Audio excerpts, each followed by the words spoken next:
Ladies and gentlemen, welcome to the main event.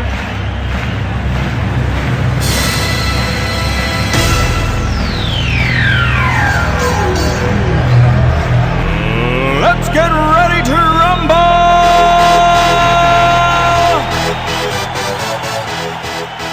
Hi everyone, this is Andy Scott with Reign Generals Podcast. I'm here with the wonderful, the great, the California God, Golden State God, Carson Drake. How's it going today, Carson? It's going real good. It's been a long day, but it's going real good. Did you do any wrestling today, or just everyday stuff? Today was one of my only days off for probably like the next 2 months. I went to the gym, did some meal prep. Okay, cool. Thanks for being on. We usually have other hosts, but it is Friday night, so everyone had a life with me, I guess, tonight. But we are coming from my end in my basement, so I'm doing like the Joe Biden thing. So we're gonna pin you because everyone will probably want to see you instead of me. So there we go. All right, Mr. Drake, how long have you been in wrestling? I have been. It's actually really funny. So I've been in the business for about 4.5 years. I've been wrestling for about 4 years. They let me start. I started way earlier than I should have started. I did like 2 training sessions, went down to Tennessee, got put on that just because I'm pretty. And then way too early, but I think it was good for me. But about 4.5. Okay. The first time I saw you was at OVW. You had shorter hair then. At least 2 years ago, I'm thinking. That's what I'm thinking. It's been. Would that have been Luscious, or would that have been?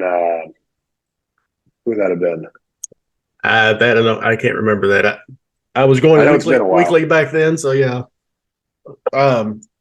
So you stood out then. You weren't quite as polished as you seem to be now. But I've seen you at New South a lot, and yes. I think Tri-State Wrestling up in Indiana and Ohio, which they have both of those are very good promotions. But I've saw a lot of great talent that I hadn't seen before at Tri-State Wrestling. So they got some good stuff going on. It's a good culmination of this. I feel like it was an area. I mean, I'm from California, so I can't say, but from an area where everybody tells me this used to be like a big wrestling hub. This used to be the spot. And then people say it trailed off over a couple of years, but it really kind of feels like it's picking back up. Yes. Telling my age here a little bit, but I go all the way back to the Louisville Gardens and Jerry Lawler and Bill Dundee coming up. So I saw some of the greats. I even got to see Andre the Giant. He wasn't wrestling, but it was at the tail end of his career. So I am definitely telling my age. But I am glad to see wrestling is coming back alive around here instead of just OVW. So one thing you said you were from California that I remember that was you were tagging with Oliver Gunner, who's a friend of the show, and was the first Reign Generals champion. But so the crowd was, of course, for him chanting USA, USA. And and Carson gets on his megaphone. I'm from California. That was great. Yeah, I mean, I don't get it. I mean, dude, Oliver leaving that. It affected us. I'm not gonna go into how hard I cried, but I definitely it was a drive home. I know it was like I don't want to give away too many trade secrets here, but he was our first Reign Generals champ, and that was a big deal for us because that's the advertisement. But beyond that, we got to be friends, and his talent, and just such a great guy. Everyone doesn't know that, but his talent, that is such a shame that he had to give it up. But at least we got to see it. So anyway, so training. Where did you train? Who trained you? How did that kind of go? Oh, so he's gonna hate me for saying this. So it was a weird situation. I was down on my luck. I was actually living out of my car, getting ready to move back to California, and I was like, I'm gonna shoot out one more email. Nobody was answering. I was like, I'm gonna shoot out one more email. I shot it out to a promotion called Kentucky Elite Pro Wrestling. It was ran by Scott Diamond. and it would have been like a Tuesday, and he said, "Come in on Thursday. We'll see what we can do." I said, "Cool." So I roll in on that Thursday, and I get there, and nobody's there besides Double D. I don't know if you know him, but Double D was there. And we did a little training thing, and I started doing security. And Omega, he hates when I say this, but Omega Day is actually one of the guys that originally helped train me. Did that for a little bit. Once COVID happened, I decided to move up to Cincinnati. And that's probably the best thing that's happened to me. I started training with Tim Lutz, Jay West, Tom Sharp. I've done some stuff with Aaron Williams over at FGW. Okay. Jay West now currently is one of the head guys at FGW. I've done some stuff with Tom Pritchard.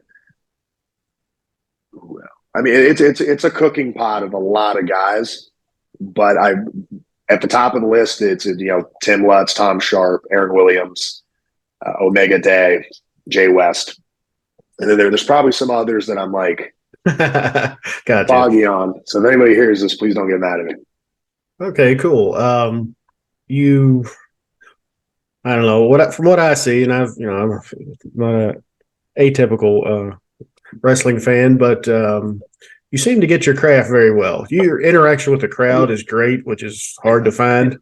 Most people, I don't know why wrestlers have tunnel vision. I guess it's just they want to go to the ring, do their thing, not interact with the crowd. You're very good at that.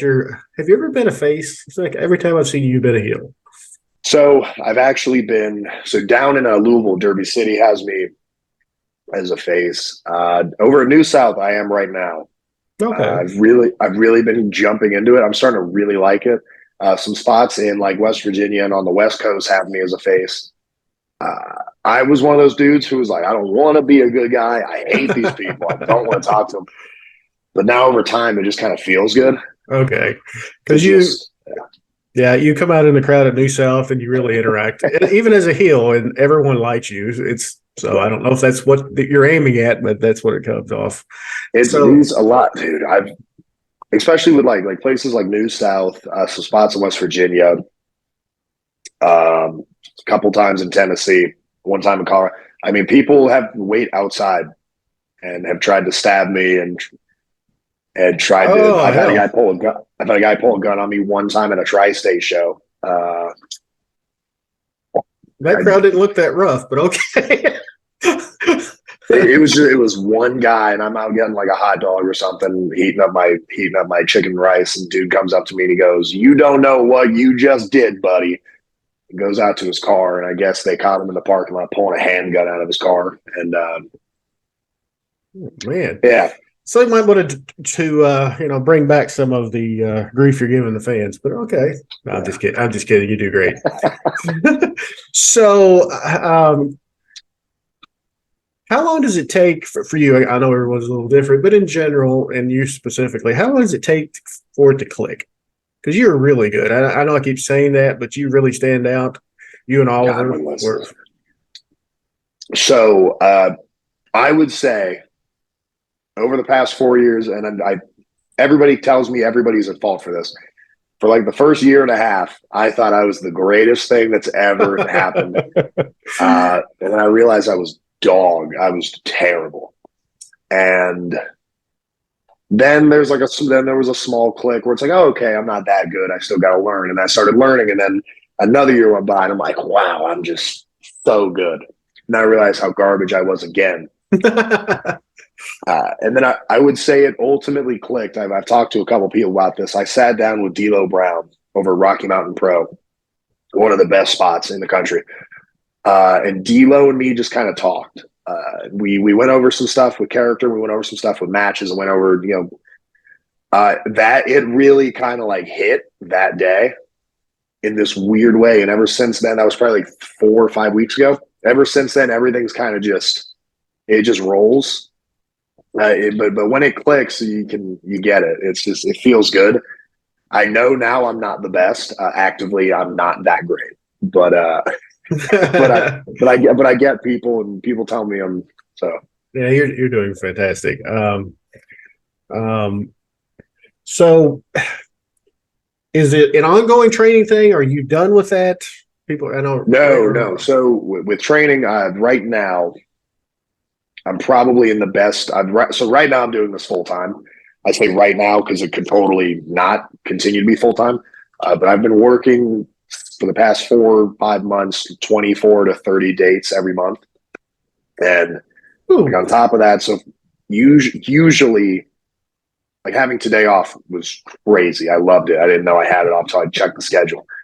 But usually I'll wake up like 6, I'll go to the gym, and I'll work out. And then I gotta eat and then go do whatever, probably get in a tanning bed, whatever. But I'll train Tuesdays, and I'll train Thursdays, and then if I can get into a ring, I'll usually train on like a Saturday morning.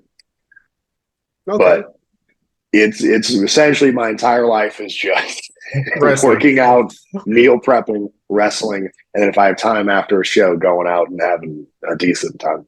Right. We appreciate you being on, man, on your only day off in a month. But we've been trying different ways to get you on. It just never seemed to work out. We finally doing this virtually now, so it's working out for us. So going forward, what is success for Carson Drake? Is it getting on WWE? Is it headlining Mania, AEW? So I actually have a piece of paper in my room that's on the wall, and it's like a list of 10. The ultimate goal, obviously, is just to make full-time money, have a good time doing this. That right now, I mean, obviously, I want to get to the AEW. I want to get to WWE. Right now, a personal goal of mine is to work with the NWA. Okay. I'm wearing the t-shirt no one can see right now. I really like Impact. I really want to work with Impact. But NWA, that's just because that's what I grew up watching. Not not in the sense of, I watched Ric Flair do this and that, but like when my mom watched wrestling, she would turn NWA on, or we'd pull it up on YouTube. And I'm a big fan of Barry Windham. I'm a big fan of Tully Blanchard. Big fan. I just enjoyed their version. I like watching what they produce, and I also enjoy the history behind it. Right. And to me personally, if I get to NWA and wrestle for a TV, the NWA Television Championship, I win. That's your goal. Peak. Okay, that's what right there in my mind. That's that next goal that I really want to hit. But overall, making good money, having a good time. I think some guys get a little too stressed out. Okay. I mean, some guy. I mean, we're rock stars. We're supposed to be, and it can get a little stressful. But I want to make sure I'm having a good time while doing it, and also being able to provide. I don't have a family, but provide for me. Right. Of course, yes, that would be a big step. Yes. So you're going in the right direction, as far as I can tell, man. But you do remind me some in the ring of Ric Flair. I see that attitude. I don't know if that's something you're consciously trying for, but it comes across. And at the beginning, I was trying hard. Now I just it's an everyday thing, and people tell me you need to turn it off. I'm like, I don't think so. You're doing great. But I've seen you do some moves that you don't see anymore. So it shows me that you're a fan of classic wrestling. Like you were talking about the NWA. I was watching when they were kind of transitioning into WCW, and then you had the Hulk Hogan WWF back then, and the NWA always seemed more real. So a lot of people are drawn to that as opposed to the cartoonish part of WWE. So I really enjoy myself some early '80s WWE. I think personally, I mean, people watching me can tell I'm a little more cartoonish. I really like the Ted DiBiase style of wrestling, where it's the evil dude with a cat on his lap. I love that. I don't think a lot of guys do that anymore because they don't want to come off as silly. But also, it's you got to just enjoy it. But you're also more entertaining than they are. You do this well too. I don't be your bandwagon here, but you'll do the showmanship part of it. Then there comes a part in the match you're serious. And I think that's a good balance. But I've seen you do the figure four, and I think I saw at least a picture of you doing a pile driver, a regular old-fashioned Jerry Lawler pile driver. And that fallback pile driver. Yes, yes. So keep that up. I love that. So how many championships have you won? I know I've seen a couple. I think Cincinnati Wrestling. Are you a champ anywhere right now? I've got a couple, and I got a couple in the car right now. Right now, I'm APW heavyweight champion, Cincy Wrestling heavyweight champion. Like a week ago, I lost the Rocky Mountain Pro Charge Championship, and then also lost the WPW heavyweight title up in Indiana. I've gotten some stuff in Tennessee with a buddy of mine, Chris Allen. Also some tag stuff in Ohio with Chris Allen. He's really good. He recently he still wrestles, but now he's an adult and does fire department stuff. Oh, that's pretty cool. Let me say this in general. Can a wrestler doing indie wrestling, not necessarily just you, can you make a living at it? Or do you have to have a support system? Starting off, you have to do like a support. You have to work another job or do something. Like at this point, I mean, it took me 4.5 years to where I can wrestle just get the dates in itself. And then on top of that, now you have to convince them, hey, I'm worth paying this X amount of money on this date because why? Off of Gotcha. So that's the topic. Getting the dates, I feel like it's a little easier, but then it comes into the issue of, geez, I got to be in Dayton Tuesday, and then Wednesday I got to do this, and then Thursday I have to fly to Colorado, stay there till Saturday or Sunday, fly back Monday, and then go to Orlando. Oh Lord, that can get costly, and if you're not getting paid for it, then it gets tough. Luckily, I've been blessed, and it's a lot more business than people think. Okay. Like the professional wrestler is a thing. Gotcha. So being able to talk money, being able to do that matters. You can definitely do it. Like tomorrow, I'm doing for everybody excited, I'm doing a Playgirl photo shoot tomorrow. So if they accept that, that's a little extra money for me. Yeah, I mean, there's like a lot of different things you can do to make a little extra side cash while wrestling. Okay. It kind of helps. We're going to see more of Carson Drake than we ever saw before. I got you. That's one of those big top 10 goals is to be in Playgirl. Gotcha. Okay. I didn't even know Playgirl was still around. So it's still around, but it's not as good deal. So we were talking about championships earlier. As far as you guys, the wrestlers, and even the promoters, is it a big deal to be a champion? At the indie level, or is I think it is. Okay. I think it is because the fans are 100%. If you have the heavyweight title, you're the guy. And then also to me, it's kind of that promotion putting the stamp that this guy can do it. And they trust you, I guess. And I think that's really important. Plus, at the end of the day, what are we competing for? Gotcha. Why am I eating chicken and rice every single day and staying in shape year round and doing all this for? If not to win a trophy, win a title, win a championship. I mean, I think it's like integral. And if you're not going for that, you should be. Right. Well, one of the things that since I've on the periphery of the business a little bit because we have our own title and we work with promotions and things and we're doing this is the camaraderie between all the wrestlers. You really are kind of a closed little group there. Yeah. Which is cool. And I don't think the regular fan understands that so much. But with your schedule, your travel, especially you with all the flying, working out, 15 minutes in the ring doesn't seem like a big payoff. I'm sorry. I don't mean to be disparaging or anything, but I'm sure part of the allure is go see your friends. That's got to be a secondary great thing. Yeah. So that's another reason why I love wrestling. So me and a guy named Dalton McKenzie. Right. I've seen you guys wrestle. Me and him, I would say last month, let's say out of my like 26 dates I had, he was probably on the road or the plane with me, like 18 of them. Okay. And some of those shows we wrestled each other. Some of those shows we managed each other and then wrestled in separate matches. Some of them we were tag team. Some of them we had nothing to do with each other. But being able to travel with somebody and the cost, being able to split cost 3, 4, 5 ways is really nice. And it's kind of like when you get out of high school. It's really hard to get a house or an apartment unless you have a person also with you helping.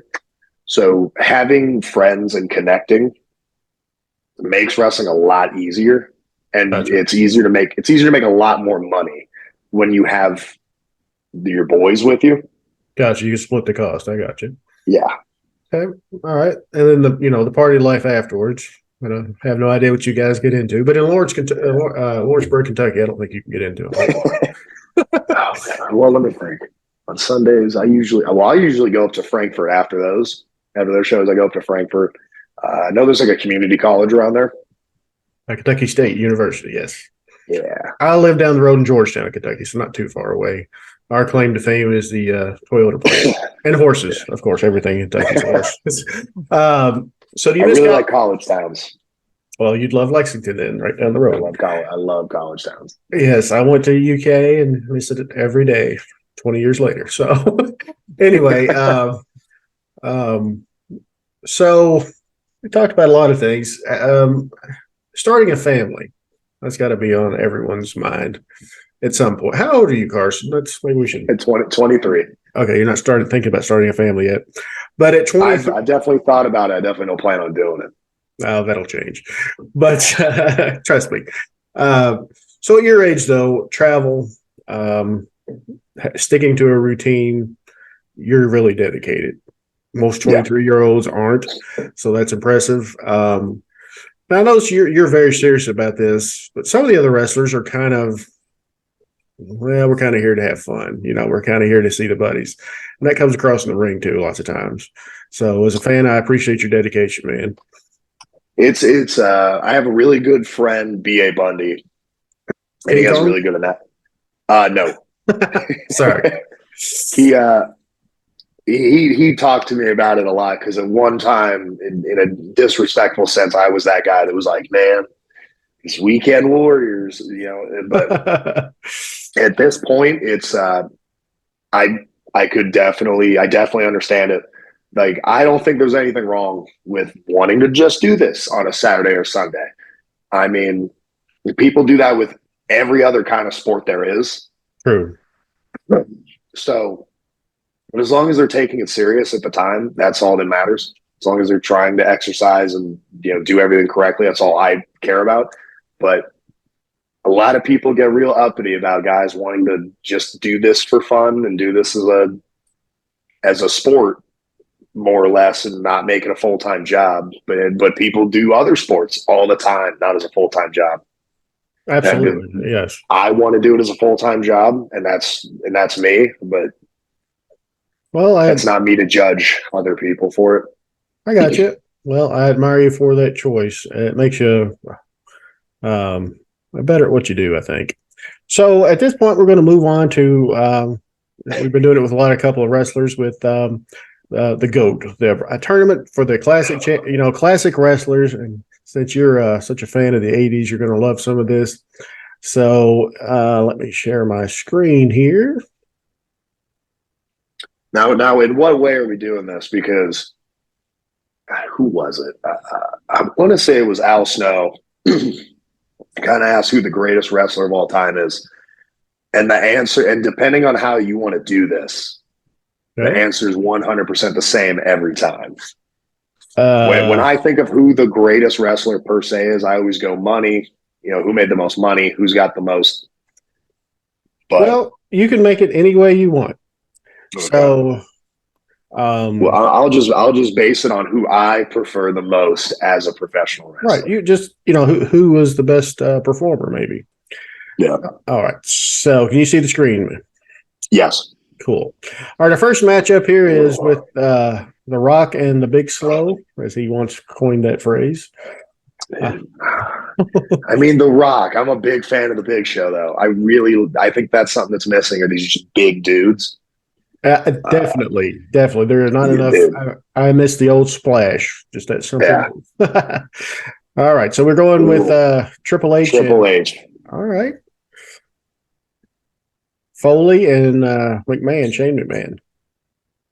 I have to do Foley. Foley's the main reason I moved out to the Midwest. When I was 18, I was walking home from high school.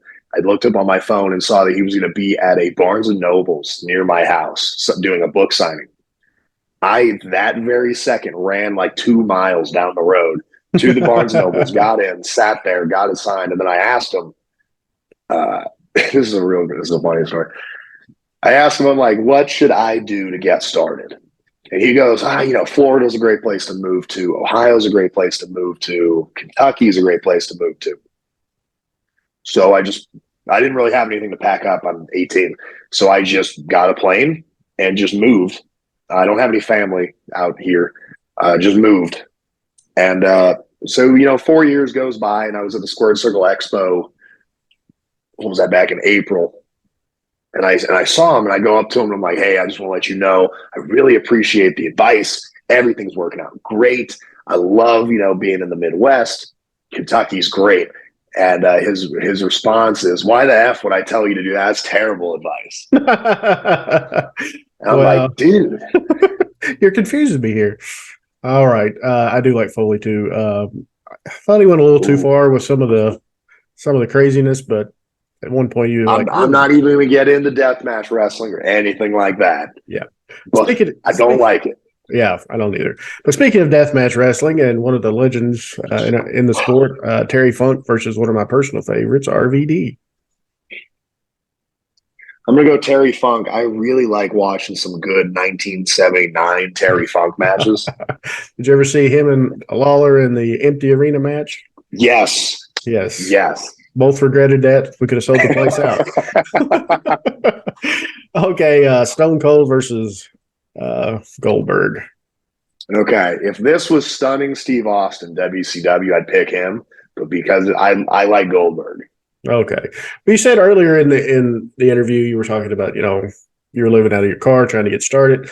Stunning Steve here, when he was coming through Louisville, he was eating raw potatoes. I heard that story. Yeah. So it kind of reminded me of that. All right, we're going with Goldberg there. Battle of the Outsiders. Oh, shit. The late, great Scott Hall and Kevin Nash.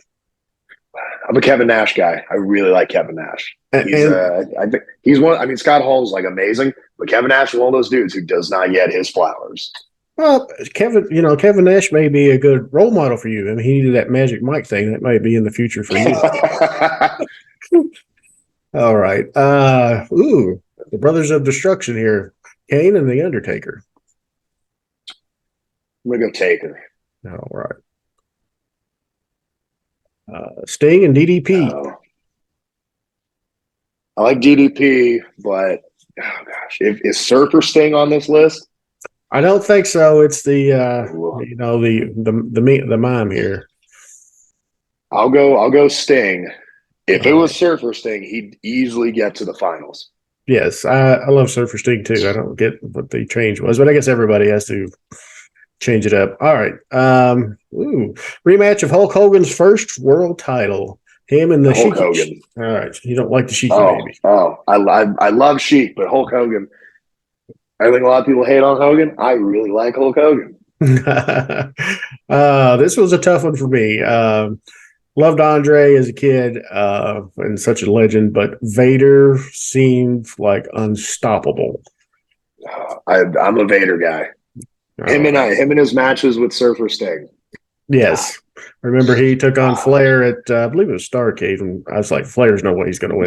Yeah. But he did. Okay, Macho Man versus the Dragon. I like Ricky. I like Ricky. Okay. This is a good one. The $1 Million Man, and Roddy Piper. Ted DiBiase. Oh, all right. I think you're the first guy who's picked that one. Okay. Really? Yes, everyone goes Piper.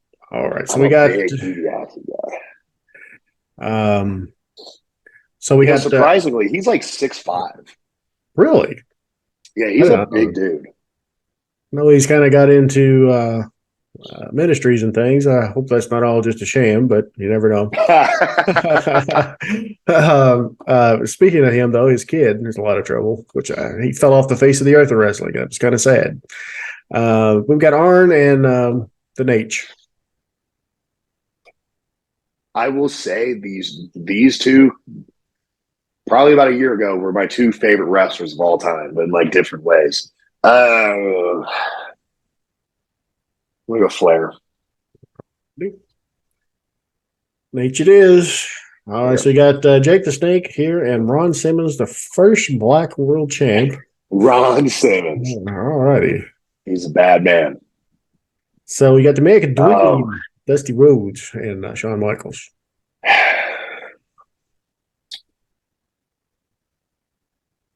Oh, that's a tough one.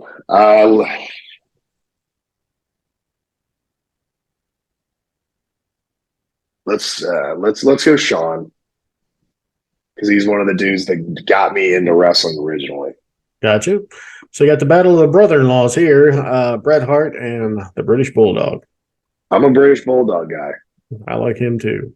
I think Bret's real good, but all right. So we're moving on to the second round in this side of the bracket. Anyway, you got The Rock and Triple H. Good luck on Triple H. Really? Okay. Yeah. Triple H, dude. When people talk about Mount Rushmore, nobody ever puts him on it. He's really good. Yes, I agree. It used to torture me though when he would come out and do the first hour of Raw and have a 30-minute monologue. That kind of soured me. Great promos. Yes, but every week was a little bit much. But anyway, so we got the hardcore matchup of the century here. Kind of teacher versus student in a way. Foley and the great Terry Funk. Terry Funk. Goldberg and Kevin Nash. Kevin Nash. Taker and Sting, the match that almost was. Dude, it almost did. Let's go Taker. Okay. Hogan versus Vader, which Hogan would never agree to this match in reality. But Hulk Hogan. Oh, okay. Yeah. This is a good matchup too. Steamboat versus Ted. DiBiase. I think I might just take DiBiase all the way to the finals. So, dude, he might. He's so good at being just the black cat on the lap bad guy, and nobody ever talks about him. And his Japanese stuff is amazing. I never saw any of that. It's a lot of it. It's really technical stuff that he doesn't do. But I guess that goes for like a lot of the guys when they were in WWF. Gotcha. I did hear on once on Jim Cornette's podcast, he was talking that Vince McMahon, one of the characters that he created, if he was going to be one of them, who would it be? And he was like, definitely the $1 Million Man. All right, so we got Flair here and Ron Simmons. Flair. Shawn and the Bulldog. Michaels. Hey, Triple H and Terry Funk. There you go, Triple H. Yeah. Ooh, Kevin Nash and The Undertaker. So I know the obvious is Undertaker's better, but I'm a Kevin Nash guy. All right, we're going there. Ooh, this is a toughie for you. Hogan versus the $1 Million Man. I'm gonna go Hogan just because it's Hogan. Okay, brother. But if I'm gonna sit down on a Saturday morning to watch some wrestling, I'm gonna watch some DiBiase stuff. Flair versus Michaels. This is Flair's retirement match or almost retirement match. I'm a Flair guy. Right. Triple H and Big Sexy or Big Lazy, depending on who you're talking about. I'm gonna go Kevin Nash. Whoa. Okay. Yeah. Dude, his podcast is so good too. I don't know if you listen to it, but it's great. I like that you said 2. That might mean that you think mine's great, so I appreciate that. Hogan versus Flair. Oh, geez. I'm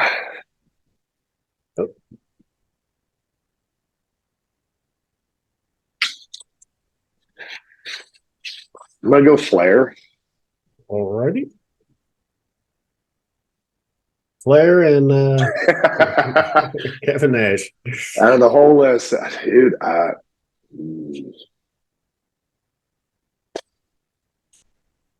let's go Flair.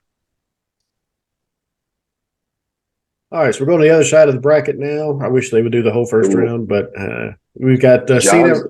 This one's Cena. Right, he might be the greatest of all time, and a lot of people don't like his work. I would have to go into the latter one of those, but anyway, thing that annoyed me, they made him the 16-time champion. Just let Flair have that, at least until he passes away, so he can just, But anyway, so we're going. Flair's never dying. I don't think so either. So we had Cena over the human jar of mayonnaise. And now we've got Punk versus Scott Steiner. Scott Steiner. I'm a Steiner guy. I loved him in the tag team back in the early 90s, but he got a little weird. But Batista versus Randy Orton. The evolution. Scott Steiner, a lot of people are going to hate it. I think Scott Steiner is one of the best promo guys of all time. Very intense. When I think of promos, my goal for me is to make people interested in coming and seeing what's going to happen. When Scott gets on the microphone and just starts running his mouth, you can't help but just be like, what is happening? All right. Holler if you hear me. So we got Orton and Batista here. Let's go Batista.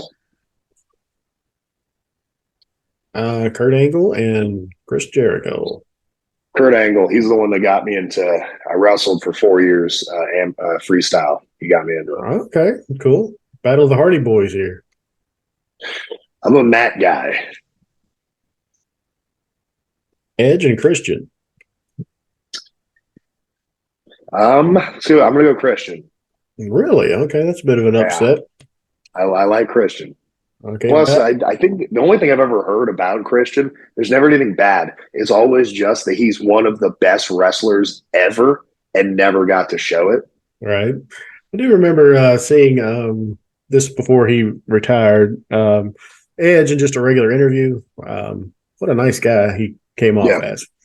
Okay. So we got Rey Mysterio and Mark Henry. I like Rey Mysterio. I don't think he's not quote unquote hometown guy because he's from San Diego. That's like 2 hours from Huntington Beach, where I'm from.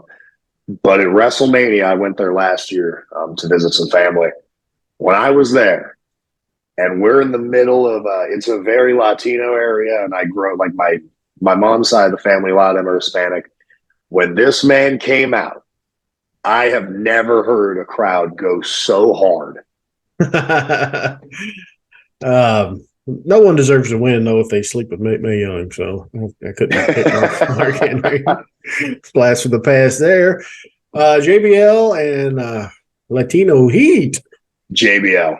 Cool. I love JBL. I like JBL too. I like both these guys. Nemeth or Dolph or whatever you want to call him, and Styles. Dolph Ziggler. Cool. Ooh, this is an odd matchup. You got Brock and Nakamura. Dude, Lesnar, he might be one of the greatest of all time, if not the greatest. Okay. Definitely a beast. Cesaro and Kevin Owens. I'm a Cesaro. All right. One of my personal favorites and a super nice guy, Finn Balor and The Miz. The Miz. You stink. Battle of the Shield here. You've got Roman and John Oxley. Roman Reigns. Ooh, like Seth too against Joe. Samoa Joe. He went to my high school. Really? Yeah, all right, not at the same time, obviously, but Right. he All went to the right. same high school as me. Cool. All right, so we've got Big E here and Xavier Woods, which he got famous in a certain video with someone. So he's got a lot to be proud of. I'll give him credit. Yeah, I do. Big E, big meaty man smacking meat. All right, Kofi versus whatever he's calling himself these days. I can't remember. I love some Bryan Danielson. All right. So Cena versus the master of the Steiner recliner, which is a cool name very cool name for a finisher. Dude, the Purple Warrior, the big bad booty daddy. I'll have to go with John Cena though, but alrighty. We got Batista and Kurt Angle. I'll go Kurt Angle. We got Hardy versus Christian here. We'll go Christian. JBL and Mysterio. We'll go JBL. Brock versus Dolph. Dolph Ziggler. Ooh, that's a bit of an upset. Right, The Miz and Cesaro here. I'm gonna go The Miz. Definitely great on the mic. I'll give him credit for that. Yeah. Ooh. Ooh. Carson's hometown boy versus Roman Reigns. I personally like watching Samoa Joe more, but Really? also it's Roman Reigns. I'm gonna go Okay. Roman. He's cool. Oh, yeah.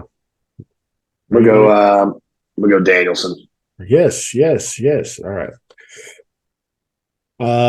Okay. This is a good one. Cena and Kurt Angle.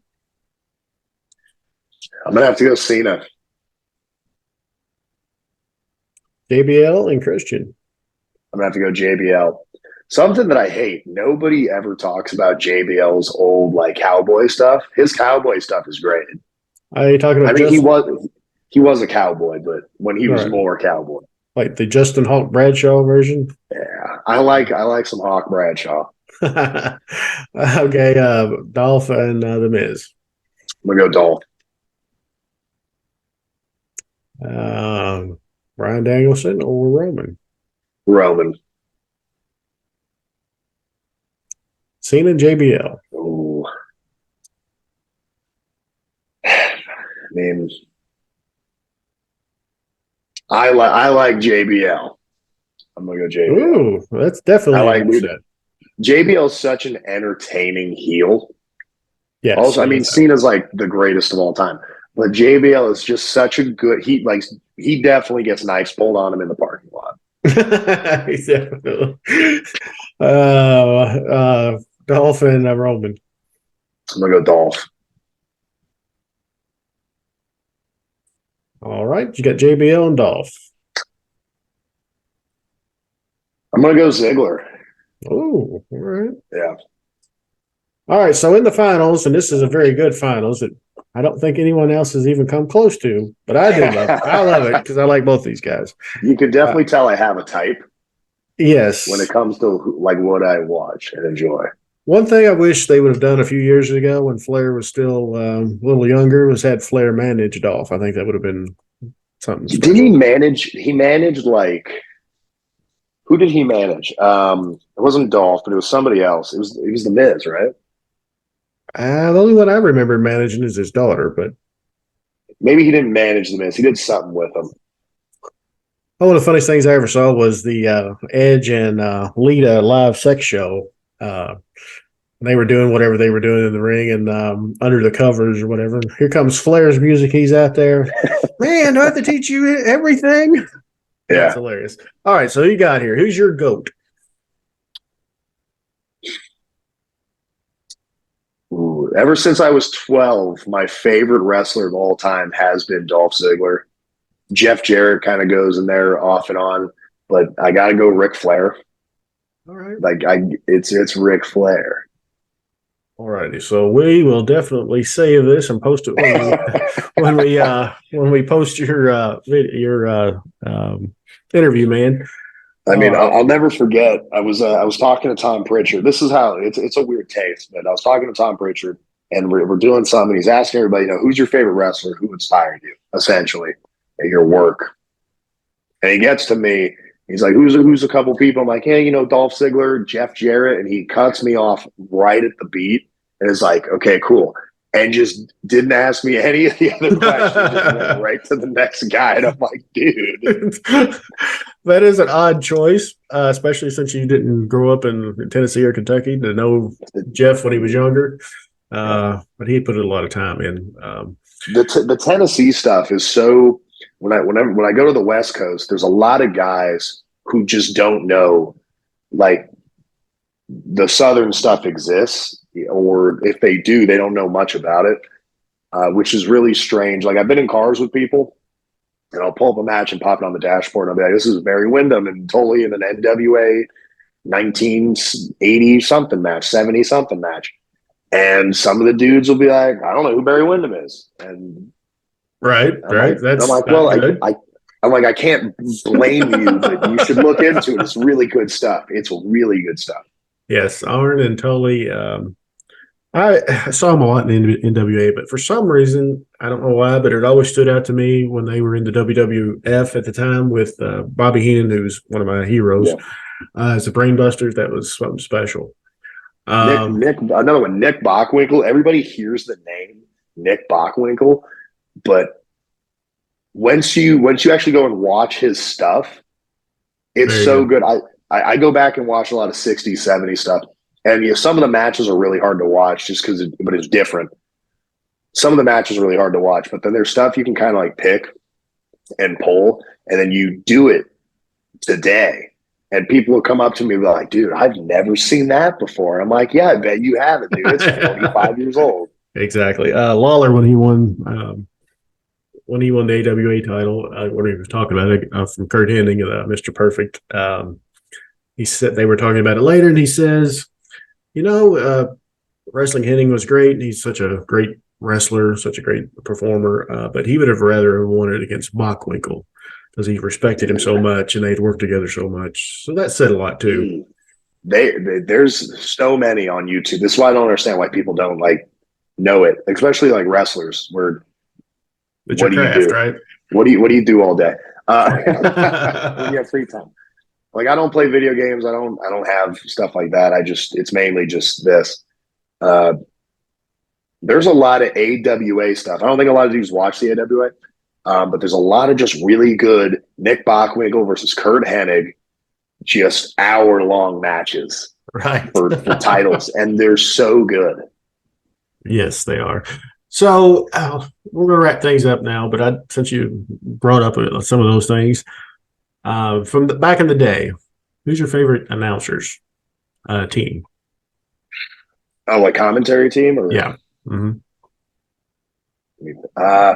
I'm a big fan. So Tony Schiavone and Heenan, that's always hilarious. What's his name? It's